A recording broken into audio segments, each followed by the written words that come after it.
Assalamualaikum warahmatullahi wabarakatuh. Halo anak-anak, bagaimana kabarnya anak-anak? Hari ini kita kembali belajar pendidikan agama Islam bersama Pak Udin. Untuk pembelajaran hari ini, kita akan mempelajari tentang menyambut usia balik. Ya, kita akan mempelajari tentang menyambut usia balik. Sebelum kita mempelajari tema tersebut, perlu kiranya kita mengetahui capaian pembelajaran yang harus kita penuhi nanti seperti itu. Jadi di sini siswa diharapkan dapat melaksanakan puasa, sholat Jumat, dan sholat sunnah dengan baik, kemudian memahami konsep balik dan tanggung jawab yang menyertainya atau yang biasa kita sebut dengan taklif seperti itu. Nah, untuk capaian pembelajaran ini kita nanti akan terfokus pada konsep balik dan tanggung jawab yang menyertainya seperti itu. Dan untuk tujuan pembelajarannya ya, yang pertama itu ada menyebutkan tanda-tanda seseorang memasuki usia balik seperti itu. Ketika seseorang sudah memasuki usia balik, tanda-tandanya apa saja. Yang kedua yaitu menginterpretasikan makna usia balik sehingga mengetahui tanggung jawab yang menyertainya. Di sini nanti anak-anak diharapkan dapat mengetahui atau memahami makna dari usia balik ini sehingga anak-anak juga mengetahui tanggung jawab yang harus dikerjakan ketika sudah menjadi usia balik. Apa yang harus dikerjakan, apa tanggung jawabnya seperti itu. Oke, mulai yang pertama dimulai dari pengertian. Pengertian balik dalam fikih Islam adalah batasan seseorang mulai dibebani kewajiban-kewajiban hukum syariat atau taklif atau mukhalifan syar'an. Ya, balik adalah lawan kata dari sabi atau anak-anak. Balik secara istilah dapat diartikan sebagai habisnya masa kecil dan sampainya seseorang batas di mana ia dikenai taklif.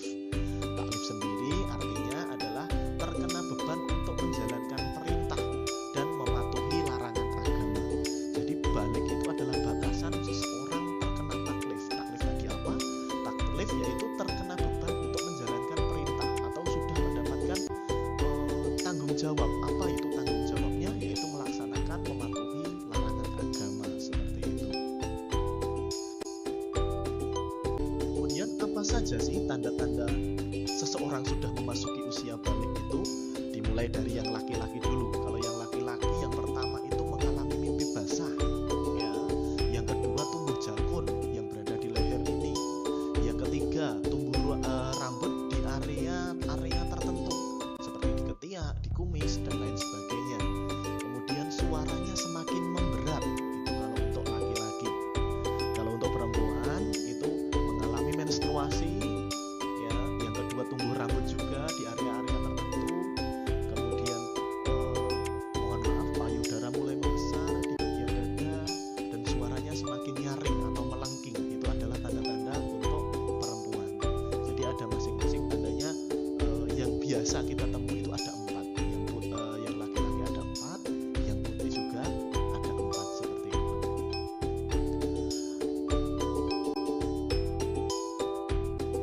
Anak-anak, setelah kita mengetahui tanda-tandanya akil balik itu seperti apa, kita juga harus mengetahui. Setelah kita akil balik, kita harus mengetahui kewajiban kita itu apa seperti itu.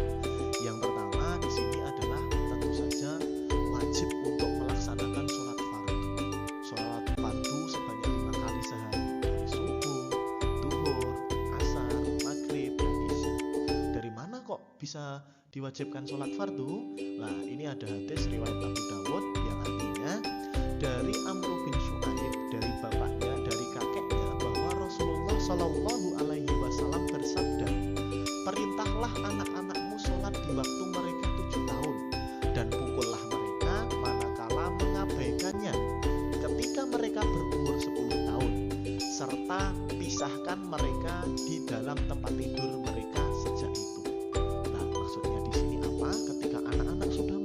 balik itu diwajibkan untuk sholat fardu seperti itu. Kemudian yang kedua adalah kewajiban setelah akil balik yang kedua, yaitu menunaikan puasa wajib. Ya, puasa wajib itu seperti apa? Ketika puasa Ramadan misalnya, itu adalah puasa wajib. Ya, dalam Quran surat Al-Baqarah ayat 183 Allah berfirman, "Ya ayyuhalladzina amanu kutiba alaikumusiyam kama kutiba alal ladzina min qablikum la'allakum tattaqun." Artinya, hai orang-orang yang beriman, diwajibkan atas kamu berpuasa sebagaimana diwajibkan atas orang-orang sebelum kamu agar kamu bertakwa. Ini berarti yang kedua, anak-anak setelah akil balik wajib untuk melaksanakan puasa. Puasa wajib itu yang seperti apa toh? Ya, contohnya adalah puasa Ramadan seperti itu.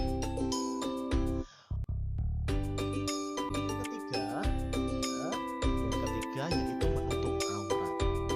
Pada usia balik seseorang sudah diwajibkan untuk menutup auratnya. Aurat merupakan anggota badan yang tidak boleh diperlihatkan oleh laki-laki ataupun perempuan kepada orang lain. Jadi anak-anak itu sudah wajib untuk menutup aurat. Untuk yang putri berarti wajib memakai jilbab. Apa tuh batasannya? Ini batasan untuk aurat perempuan yaitu seluruh tubuhnya kecuali wajah dan telapak tangan. Berarti kecuali wajah dan telapak tangan semuanya wajib ditutup. Ya. Sedangkan untuk laki-laki adalah bagian pusar ke bawah sampai dengan lutut. Ya, bagian pusar ke bawah sampai dengan lutut itu wajib ditutup untuk laki-laki. Karena aurat tadi artinya apa? Merupakan anggota badan yang tidak boleh diperlihatkan. Oleh karena itu aurat itu harus ditutup seperti itu. Kemudian yang keempat, kewajiban setelah akil balik yaitu mencari ilmu. Nah, anak-anak sudah melakukannya saat ini ya. Jadi anak yang sudah akil balik sudah dibebani hukum syariat. Oleh karena itu seseorang yang sudah akil balik wajib hukumnya untuk menuntut ilmu. Hal ini sesuai dengan sabda Rasulullah SAW,